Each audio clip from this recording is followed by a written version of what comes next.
Good morning, everyone. Today, in this session, we will start the chapter 7. This is mineral and energy resources. This chapter is related to the types of mineral and its distribution in our country. India is endowed with a rich variety of minerals and other resources due to its varied geological structure. Bulk of valuable minerals are the product of pre-Paleozoic age. These minerals are mainly associated with the metamorphic, igneous and the sedimentary rocks in different parts of the country. Mineral resources provide the country with the necessary base for the industrial development. They provide different type of economic structure to the country. So before learning about different type of the mineral or its distribution in the country, first we should know what are minerals. Minerals are an important part of our everyday life and make up most of the earth. They are defined as naturally occurring substances that they have crystalline structure, or we can say is a natural substance. Minerals are natural substance and have a definite chemical and physical properties. So we can say minerals are the natural substance of organic or inorganic origin with definite chemical and physical properties. There are two types of minerals. Basically, one is metallic and another is non-metallic minerals. On the basis of chemical and physical property, they can be grouped into these two categories. Metallic minerals are those minerals which are the source of metal like iron ore, copper, gold, which produce metals. And further, these metallic minerals are categorized into two: ferrous minerals and non-ferrous minerals.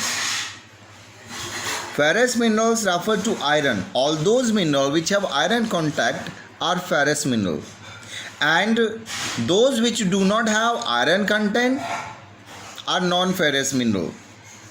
Ferrous minerals include iron ore itself, manganese, and in non-ferrous minerals, copper, bauxite, gold.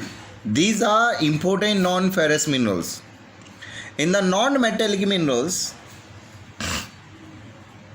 these are either organic in origin or inorganic in origin.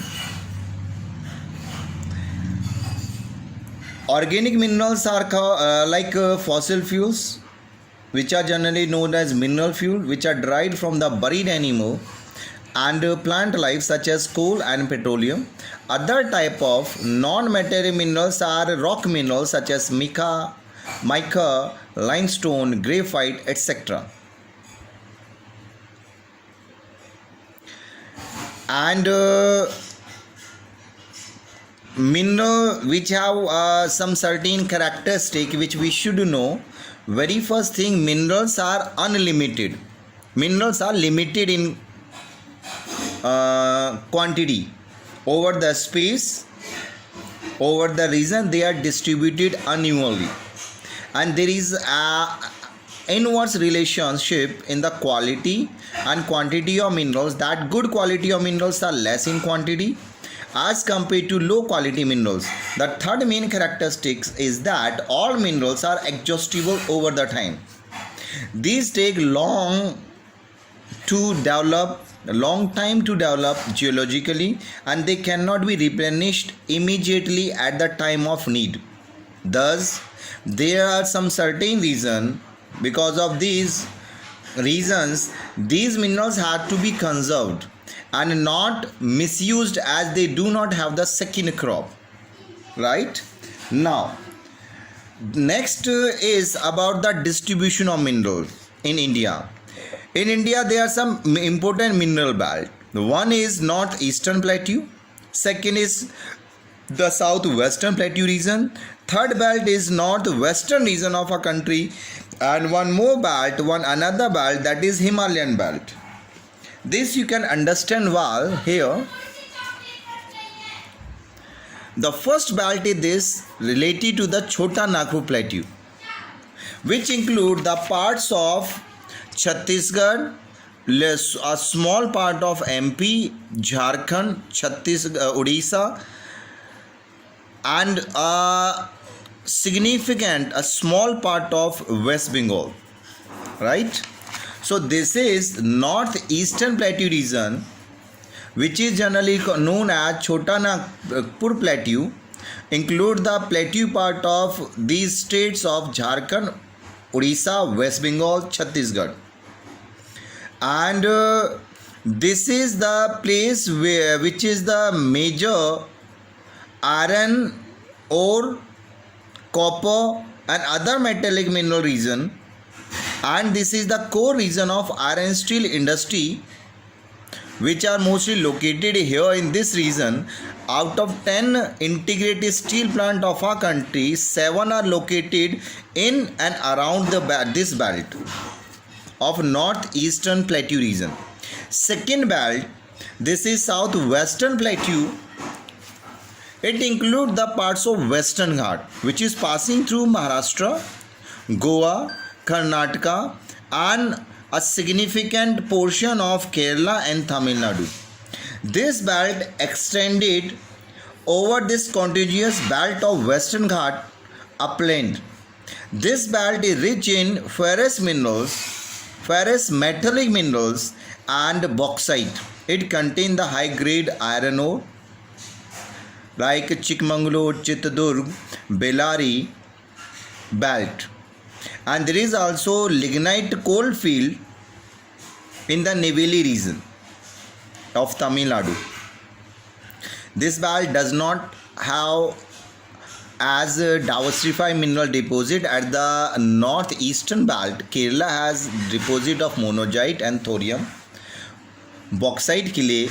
Goa has iron ore deposits in this region. Goa Ratnagiri belt known for iron ore deposits. The third belt is the northwestern region.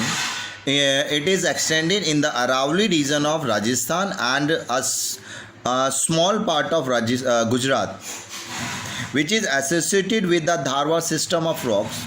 In this belt, copper in the Alwar Jhunjhunu region is very popular. Sandstone, granite near about the Chambal River in Kota in and around region. Granite, marble, gypsum, fullers, earth deposit are also extensive in this region. And this is the southern part of Aravalli is very popular for dolomite and limestone, which provide raw material for cement industry. And this region of Gujarat, Ankleshwar, Kalol, etc. is known for petroleum deposits. Gulf of Khambat region. And the fourth region is the Himalayan belt of Assam. This Himalayan belt is another mineral belt where copper, lead, zinc, cobalt and tungsten occur. These minerals occur on both the eastern and western part, and this Assam valley have the mineral oil deposit. Beside oil resource, in this region, oil is also available here in the Mumbai high region. Right? Thank you.